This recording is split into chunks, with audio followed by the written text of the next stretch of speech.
अस्सलाम वालेकुम जी, मैं हूं फैसल अब्बास और मेरे साथ मौजूद हैं सिद्दीक जान साहब। इमरान खान साहब को अस्पताल जो लेकर आने का मामला था, उसके बाद पाकिस्तान की सियासत ने अब एक नया रुख इख्तियार किया है और हर गुजरते घंटे के साथ अहम तरीन डेवलपमेंट्स हो रही हैं।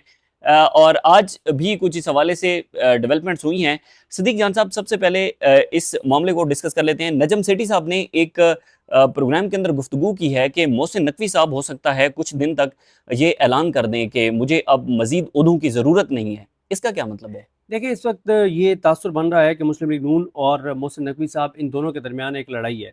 हुँ, और ये भी आपने देख लिया है, कल से बहुत ज़्यादा इस पे बात हो रही है कि तहरीक इंसाफ ने मोहसिन नकवी साहब को रिस्पोंडेंट नहीं बनाया अपनी कंटेम्प्ट जो पिटीशन है, एप्लीकेशन है उसके अंदर। उसके अंदर। और इससे पहले भी कुछ चीज़ें हुई, जैसे आपने देखा कि ये जो आईजी और चीफ कमिश्नर वो बग्गी पे बैठे, हाँ, उसको मोहसिन नकवी साहब ने उसको क्लैरिफाई किया, वजाहत दी, लेकिन प्राइम मिनिस्टर ने फिर भी आचिमा की वजारत के जरिए नोटिस करवा दिए। हाँ। और भी कुछ चीज़ें चल रही हैं, ये चीज़ें उस वक्त से ख़राब हुई हैं जब से वो उन्होंने सिस्टम कोलैप्स वाला बयान दिया था बयान दिया था, और अच्छा। कहा था प्राइम मिनिस्टर 18 घंटे काम करते हैं लेकिन बदल कुछ नहीं रहा। हुँ, देखिए, चीज़ें हैं तो ख़राब, और मुस्लिम लीग नून है भी परेशान। हुँ, क्योंकि मुस्लिम लीग नून ये कहती है कि आज तक इमरान खान का कोई भी केस पिछले 4 साल में, हुँ, यानी इस्लामाबाद हाई कोर्ट में जब लगते थे आज़ाद जजेस के सामने, तो उस वक्त तो ये था कि आमिर फारूक अकेले थे एक तरफ, बाकी सब आज़ाद जजेस थे। आज़ाद जजेस हैं। ठीक है, मतलब बाकी 6 आज़ाद जज थे। हुँ, लेकिन फिर अबाब मोहम्मद ताहिर साहब तो बाद में इधर आ गए 26वीं 27वीं यानी तरमीम के बाद।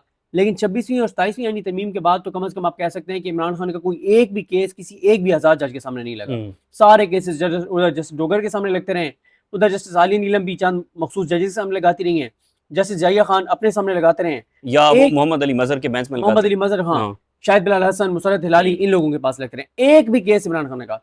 ये जो केस इमरान खान साहब का लगा इन आज़ाद जजेस के सामने, हुँ, तो पहले मुस्लिम लीग उनको लगा कि कोई मसला नहीं है, एस्टेब्लिशमेंट हर चीज़ को मैनेज करती है, वो इसको मैनेज कर रही होगी। हुँ, जैसे ही फैसला आया, हुक्म आया कि इमरान खान को हॉस्पिटल लेके जाना है, तो नून लीग तो कल्टी हो गई, ये हुआ क्या है? हुँ, मैंने पीटीआई वालों से पूछा कि क्या हुआ है? उन्होंने, पीटीआई वाले ये कहते हैं कि हमने सिर्फ इतनी मैसेजिंग हमारी हुई थी कि आप इमरान खान के केसेस आज़ाद जजेस के सामने लगने दें, अच्छा, हमें और कुछ नहीं चाहिए। तो अच्छा। आज़ाद जजेस के सामने लग गया केस। हुँ, ठीक है, बस इतना हमें, वो ये समझते हैं कि इतनी हमें ज़रूर फेवर ये मिली है कि इस बार एस्टेब्लिशमेंट ने इमरान खान का केस जो है, वो ये नहीं किया कि जस्टिस आफरीदी साहब के सामने लगे हाँ, या जैसे मोहम्मद अली मजहर के सामने लगे। हुँ, अच्छा, फिर कुछ लोग कहते हैं जी मोहम्मद अली मजहर साहब अवेलेबल नहीं थे इसलिए इस बेंच के सामने लग गया। हुँ, भाई, मोहम्मद अली मजहर साहब को बुलाते, वो पैदल चल के आ जाते, हुँ। उनको मतलब मोहम्मद अली ज़ाहिर मजहर है। साहब आ जाते, हाँ, तो मसला नहीं था, इंसाफ ही करना हाँ, था ना। और जज का तो काम है इंसाफ करना, उनको तनख्वाह इसी बात की मिलती है, वो पहुंच जाते इंसाफ करने के लिए। शायद बिलाल हसन साहब भी पहुंच जाते, तो कोई मसला ही नहीं था। ये जो बेंच बना, और इनके सामने बेंच तो बना हुआ था, इनके सामने केस लगा, पीटीआई ये कहती है कि हमने एस्टेब्लिशमेंट को सिर्फ ये कहा था कि आप इमरान खान का केस सुप्रीम कोर्ट में आज़ाद जज के सामने लगने दें, जो वो फैसला करेंगे हमें कबूल होगा। अच्छा। और ये जो कुछ लोग कहते हैं ना कि 27 की कॉल, ये वो 27 का प्रेशर एस्टेब्लिशमेंट पे बहुत ज्यादा है, अभी भी बरकरार है? बरकरार है। उसकी वजह यह है कि एस्टेब्लिशमेंट को ये बात नजर आ रही है कि पाकिस्तान में गुर्बत बढ़ रही है, बेरोजगारी बढ़ रही है, अनसर्टेनिटी बढ़ रही है, गुस्सा बढ़ रहा है, नफरत बढ़ रही है। रोजगार, नए मौके तो क्या पैदा होने हैं, पहले से जो रोजगार हैं वो बंद हो रहे हैं, इंटरनेशनल कंपनियां छोड़ के जा रही हैं, कर्जे बढ़ रहे हैं, फॉरेन डायरेक्ट इन्वेस्टमेंट कम हो रही है, जो एक्सपोर्ट्स हैं वो गिर रही हैं, इंपोर्ट्स बढ़ रही हैं, पेट्रोल डीजल महंगा हो रहा है, आटे का बहरान शुरू हो गया है, चीनी अब आप देखेंगे मजीद महंगी होगी, किसान तबाह हो गया है, रियल एस्टेट बर्बाद हो गई है, कंस्ट्रक्शन नहीं चल रही। हुँ, मतलब आप नाम लें किस शोबे का, सरकारी मुलाजमीन की आप देखें, तनख्वाहदार तबका देखें, मजदूर आप देखें, हर तरह से मायूसी और परेशानी है। नेगेटिविटी, परेशानी, हुँ, और कौम जो है वो भी जहनी मरीज बन गई हुँ, है। अब इस्टेब्लिशमेंट को ये डर है कि कहीं 27 को लोग निकल ही ना आए, हुँ, और लोग निकल सकते हैं, क्योंकि हाँ, देखें ना, अब एक बंदा है, उसको पता है कि मैं नहीं निकलता तो हर दिन वैसे मैं खुदकुशी के करीब जा रहा हूँ, हाँ, मेरे पास खुदकुशी के अलावा रास्ता नहीं बचा, गुर्बत है, बेरोजगारी है, 2 वक्त का बच्चों को खाना नहीं दे पा रहा मैं, तो वो कहता है यार एक बार निकलूं ना यार, इस सिस्टम को गिराऊं, हाँ, इस सिस्टम को घर भेजूं। हाँ, फिर पाकिस्तान के नौजवानों को नजर आ रहा है कि इंडिया में 1 लाख नौजवान निकले और मोदी जैसे स्ट्रॉन्ग प्राइम मिनिस्टर को सरेंडर करना पड़ा। हुँ, हसीना वाजिद के साथ क्या हुआ, श्रीलंका में क्या हुआ, नेपाल में क्या हुआ, ये पाकिस्तान के नौजवानों को नजर आ रहा है ना, हुँ, जन जी को नजर आ रहा है, बिल्कुल जिनको ऐसा। काकरोच कहा जाता है उनको नजर आ रहा है। फिर जो तलाल चौधरी ने कल हुँ, परसों शाहजेब खानजादा के प्रोग्राम में कहा, अगर इस तरह के वो बयान देते रहे हुँ, तो यकीनन लोग निकल आएंगे। उन्होंने कहा इमरान खान इरेलीवेंट हो चुका है, लोग उसके लिए नहीं निकलते, लोग 27 को नहीं निकलेंगे, आप देखें सड़कें खाली होंगी। अगर तलाल चौधरी जैसे लोग इस तरह के बयान देते रहे, इससे ज्यादा पीटीआई के लिए सर्विस नहीं हो सकती। अब जो भी नौजवान है जिनको इनकी शक्लों से भी मसला है, वो कहेगा अच्छा ये कह रहा है कि हम नहीं निकलते। हाँ क्या तो ठीक रहा है, हम नहीं निकलते, लेकिन इस बार फिर ऐसी की तैसी हम निकलेंगे। ये पीटीआई को सूट करता है कि ये डिस्कशन हो कि 27 के लोग निकलेंगे नहीं निकलेंगे। अता तारा कहें, मरियम नवाज कहें, नवाज शरीफ कहें, ये अगर एक एक बयान सारे दे देना, एक अता तारड़ दे दे, एक अजमा बुखारी दे दे, एक शबाज शरीफ दे दे, एक आजम अली तारड़ दे दे, एक अता तारड़ दे दे, एक तलाल चौधरी, इस तरह के जितने वो किरदार हैं जिनसे लोगों को बहुत इशू है, जिनसे पाकिस्तान के लोगों को बहुत इशू है, यानी ये स्क्रीन पे आ जाए तो लोग आवाज बंद कर देते हैं। टीवी इन्हीं की वजह से तो टीवी से नफरत हो गई है लोगों को। लोग का टीवी 90% लोग, कल मैं देख रहा था किसी का, जाहिद हुसैन साहब का वो शायद इंटरव्यू, किसी का कि 90% लोग कहते हैं कि हम टीवी अब देखते ही नहीं। नफरत हो गई है लोगों को टीवी स्क्रीनों से। और क्यों हुई है? यही शक्लें बार बार चलवाई जाती थी तो लोगों को नफरत हो गई टीवी से। तो ये अगर इस तरह के बयान देते रहे, 27 का प्रेशर इस्टेब्लिशमेंट पे भी है, परेशानी भी है, इंटरनल भी चीज़ें ठीक नहीं हैं। अब ये जो पीटीआई क्लेम कर रही है कि दोबारा एक एफर्ट हो रही है और इमरान खान साहब सितंबर के पहले हफ्ते तक आ सकते हैं और सुप्रीम कोर्ट कंटेम्प्ट में बड़ा ऑर्डर दे सकती है, तो अगर ये नहीं होता, यहाँ पे मैं बताऊँ, वो जो सोशल मीडिया पे कुछ लोग कहते हैं कि ये ट्रक की बत्ती है, ये आंखों का धोखा है, ये फ्रॉड है, ठीक कह रहे हैं वो, क्योंकि अब तक तो यही हुआ है। आज तक जितने वादे पीटीआई से किए गए सारे ट्रक की बत्ती थे, सारे धोखे और फ्रॉड थे। तो पीटीआई के लोगों से जब हम कहते हैं कि ये तो ट्रक की बत्ती होगी, तो वो कहते हैं कि हो ट्रक की बत्ती, 27 की कॉल तो इंटैक्ट है। अच्छा, सुप्रीम कोर्ट पर आप आते हैं, ये बताएं कि मोहसिन नकवी इस्तीफा दे देंगे? देखें इशारा जिस तरह, देखें मोहसिन नकवी इस्तीफा नहीं देंगे, ये इन्होंने घुमा फिरा के खबर दी है, मुझे लगता है नजम सेठी साहब ने। ये फिर वो ये कहना चाह रहे हैं कि किसी वक्त भी नून लीग मोहसिन नकवी से इस्तीफा मांग लेगी। अच्छा, ठीक है कि किसी वक्त भी हुकूमत जो है वो, ये नजम सेठी तासुर दे रहे हैं कि किसी वक्त भी हुकूमत नून लीग मोहसिन नकवी से इस्तीफा मांग लेगी, जो चीजें खराब होना शुरू हो गई हैं। अच्छा, और ये बात पहले भी हुई थी कि मियां नवाज शरीफ राना सनौला को वज़ीर दाखिला बनाना चाहते हैं।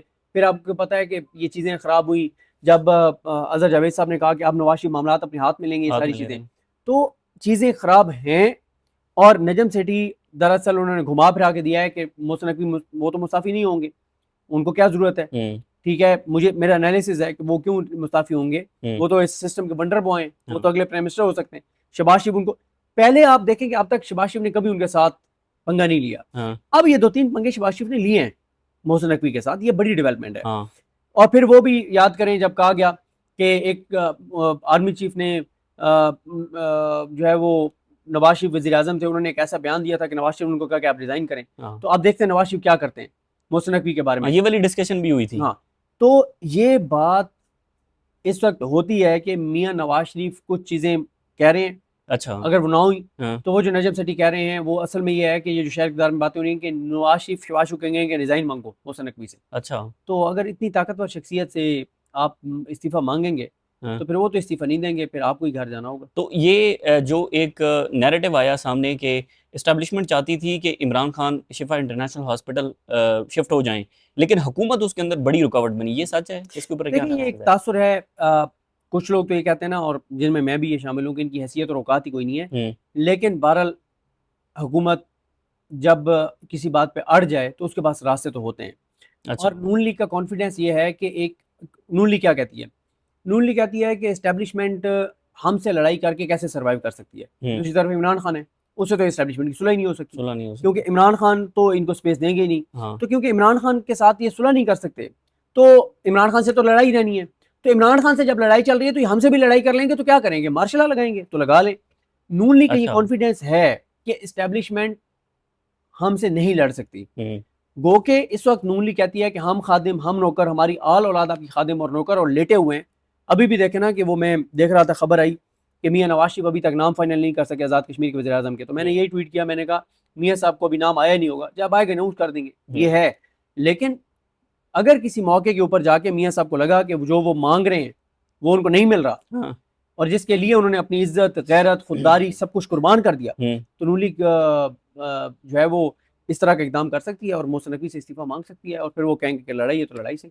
अच्छा, ये भी हो सकता है। अच्छा सिद्दीक जान साहब, तहरीक इंसाफ अब नेक्स्ट मूव क्या करने वाली है? ज़ाहिर है सुप्रीम कोर्ट में पिटिशन है, अब अभी तक हमें नहीं आइडिया कि वो कब जाकर समाअत के लिए मुकर्रर होती है। फिर ज़ाहिर है जो कंटेम्प्ट पिटिशन है, मेरे ख्याल में उस पर बेंच अलहदा बनेगा, तो हो सकता है अलहदा बन जाए, हो सकता है उसी बेंच के सामने लग जाए। ये चीज़ें अभी कन्फ्यूज़्ड हैं।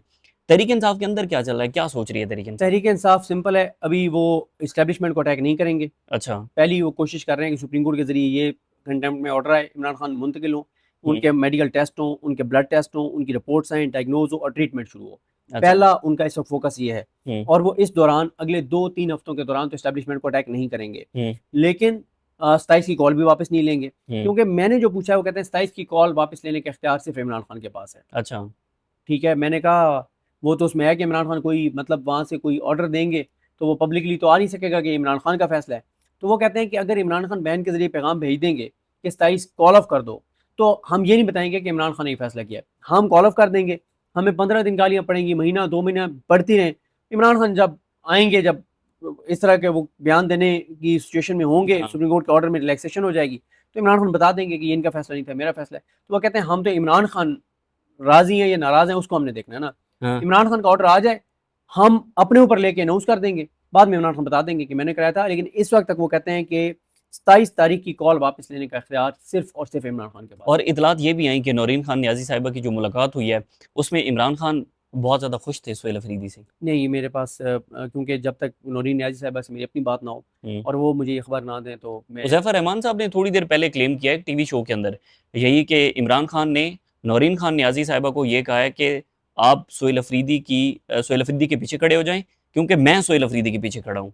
तो ये गुफ्तगू उन तक कैसे पहुँची है? देखें ट्रांसक्रिप्ट तो बनता है ना वहाँ पे, हुकूमत और हुकूमत के कुछ लोगों तक भी जाता है, अच्छा। इदारों के पास होता है।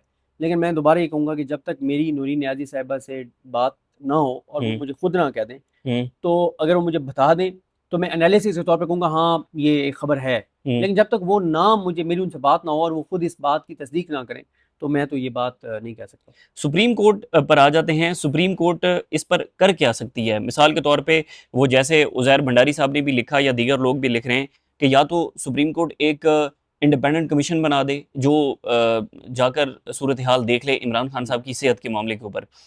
या फिर उसके बाद हो सकता है इमरान खान साहब को तलब भी किया जाए, सुप्रीम कोर्ट कर सकती है तलब। आपका एनालिसिस इसके ऊपर क्या है कि सुप्रीम कोर्ट क्या करेगी? मेरा ख्याल है सुप्रीम कोर्ट अगर पॉजिटिव साइड को देखें और अपने हलफ के मुताबिक जजेस चलें, हाँ। जो भी जजेस हों, तो वो हुकूमत को 24 घंटे का टाइम देंगे और कहेंगे कि आप हॉस्पिटल मुंतकिल करें। इसके अलावा मेरा नहीं ख्याल कि वो इमरान खान को तलब करेंगे या कोई कमीशन बनाएंगे, को नहीं। मेरा ख्याल है वो अपने फैसले में यही करेंगे कि हमने ये कहा था और आप बस 24 घंटे का टाइम है, आप इमरान खान को शिफ्ट करें। अच्छा सदीक भाई, एक बड़े अपोजिशन इत्तेहाद की भी खबरें हैं और मौलाना फजल रहमान की रिहाइशगाह पर गुज़िश्ता रोज़ एक इशाइया भी हुआ। और इस ये अपोजिशन इत्तेहाद बनना और फिर ज़ाहिर है इमरान खान को शिफ्ट होना, पहले तो ये बताएं अपोजिशन इत्तेहाद कोई बड़ा डंड डाल सकता है? बिल्कुल, सड़कों पर हो या बिल्कुल, बिल्कुल। किसी भी मौलाना सूरत फजल में? रहमान के ऊपर जितनी भी आप तनकीद कर लें, हुँ, ये एक हकीकत है कि उनके पास जो पावर, सीट पावर है, वो किसी के पास नहीं है। उनके मदरसे ऐसी स्ट्रैटेजिक पोज़ीशंस के ऊपर हैं कि उनके सिर्फ 30-40 मदरसों के बच्चे और असातिज़ा, हुँ, वो अगर आके सड़कों पे बैठ जाएँ, तो पूरा मुल्क वैसे ही बंद हो जाएगा। दूसरा, हमारा जो मौजूदा निज़ाम है, वो इमरान खान के साथ लड़ाई में इतना एंगेज्ड है कि हमारा निज़ाम किसी और जमात से लड़ ही नहीं सकता। हुँ, तो आपने देखा कि मौलाना के खिलाफ चीज़ें शुरू हुई और फिर निज़ाम उल्टे पाँव पीछे चला गया, खामोशी के साथ, सरेंडर करके मौलाना के सामने। हुँ, तो इसमें तो कोई शक नहीं है कि मौलाना का अपोज़िशन इत्तेहाद में आना एक बहुत बड़ी पेशरफ़्त है और मौलाना ऐसे नहीं आते। हुँ। मुझे लगता है मौलाना के पास भी ये खबर है कि मौजूदा सिस्टम मतलब जा सकता है, तो इसलिए वो अपोज़िशन इत्तेहाद का हिस्सा बन गए हैं। जिस दिन मौलाना फजल रहमान ने ये कह दिया कि अब सड़कों पे भी हम तहरीक इंसाफ के और तहरीक तहफ़्फ़ुज़ पाकिस्तान के साथ होंगे, तो उस दिन से आप गिन के 30 दिन गिन लें उँगलियों पे और हुकूमत घर चली जाएगी। क्योंकि मौलाना के पास जो स्ट्रीट पावर है, उस स्ट्रीट पावर के साथ आपकी रियासत नहीं लड़ सकती एक ऐसे टाइम के ऊपर जब वो इमरान खान के साथ लड़ाई में इतनी बिजी है कि अब उनकी तमाम एनर्जीज इमरान खान की तरफ लगी हुई हुँ। हैं। इकोनॉमी की सूरत हाल आप देख लें, दहशतगर्दी की देख लें, अमन अमान की देख लें, बॉर्डर्स की सिचुएशन देख लें, अ, मतलब बेशुमार चैलेंजेस हैं इस्टेब्लिशमेंट के लिए। ऐसे में मौलाना अगर पीटीआई के साथ सड़कों पर भी आ जाते हैं, तो इस निज़ाम के लिए सिवाय इसके कि वो पीटीआई के साथ चीज़ों को बेहतर करें, इमरान खान को रिहा करें, रिलीफ दें, इसके अलावा कोई चारा नहीं ये बचा। सारी सूरत हाल को देखते हुए कि अगर मौलाना फजल रहमान हिस्सा बन जाते हैं, सड़कों पर आने का ऐलान करते हैं, फिर मोहसिन नकवी साहब की तरफ से कोई ऐसी चीज़ें आ जाएँ, तो पीपल्स पार्टी भी अपना रुख बदल सकती है कि वो अपोज़िशन नहीं, इत्तेहाद के पीपल्स साथ मिल जाए? पीपल्स पार्टी बगैर अपने वो जो उनके सियासी तौर पे जो भी वालिद हैं, उनके हुक्म के बगैर पीपल्स पार्टी इधर से उधर 1 इंच भी नहीं हो सकती। हाँ। आपने कश्मीर में बिलावल की सुने थे ना बयानात, TikTok, TikTok, TikTok, तो करें ना टिक टॉक अब। हुँ, ठीक है, कल देखा किस तरह सारी देखें, बिलावल भुट्टो जरदारी और आसिफ अली जरदारी की सियासी तौर पे कोई हैसियत नहीं है, कोई उनकी सियासी तौर पे कोई औकात नहीं है। वो सर तपा करप्शन में डूबे हुए हैं। उनके जो फेक अकाउंट केस की जीआईटी रिपोर्ट है, तो उसमें सीधे सीधा 24 घंटे में बिलावल और आसिफ अली जरदारी लंबी जेल जा सकते हैं। तो ना पीपल्स पार्टी के अंदर ना इतनी तपड़ है, ना उनकी इतनी हैसियत और सियासी तौर पे इतनी औकात है कि वो इस्टेब्लिशमेंट के सामने जो है वो खड़े हो सकें। और इसलिए वो एम ही बस बयानात ही देते हैं, सिर्फ और कुछ नहीं है। ठीक है जी, बहुत शुक्रिया सिद्दीक जान साहब हमारे साथ मौजूद थे। पाकिस्तान की सियासत पर ये कुछ चीज़ें और ये कुछ डेवलपमेंट्स हो रही हैं। मज़ीद जो भी तफसीलात होंगी आपके साथ शेयर करेंगे। इजाज़त दीजिए, अल्लाह हाफ़िज़।